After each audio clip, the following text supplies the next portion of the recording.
Kita beralih ke informasi lain, Saudara. Seorang pemuda di Kota Kediri sukses menekuni usaha tas kekinian dari berbagai macam bahan. Selain mendatangkan omset puluhan juta rupiah, hasil karyanya terjual hingga ke luar negeri.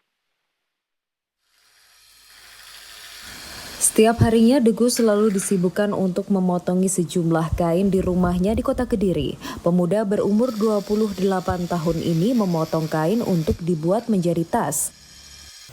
Pemuda warga Kota Kediri itu merintis usaha tas sejak di bangku kuliah pada tahun 2018 lalu. Awalnya Degus menjadi reseller tas yang dijual ke teman kuliahnya. Namun setelah berjalan beberapa tahun, akhirnya Degus memberanikan diri untuk memproduksi tas sendiri. Dalam proses merintis usaha, pemuda berumur 28 tahun ini belajar dari teman hingga YouTube agar bisa membuat tas dengan model kekinian. Pemuda berumur 28 tahun itu memproduksi berbagai macam tas, mulai dari tas lempang, tas ransel, hingga tas ponsel.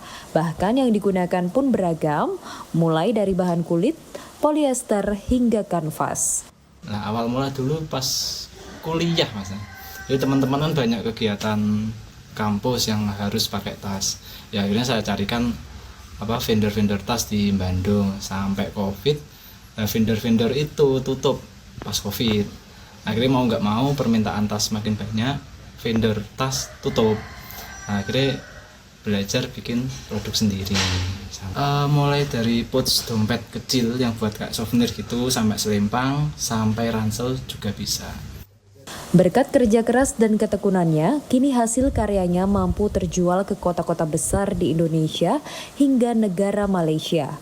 Dalam 1 bulan, Degus mengaku mampu menjual hingga ribuan tas. Uang puluhan juta rupiah pun mampu dikantongi pemuda berumur 28 tahun ini hanya dalam 1 bulan saja.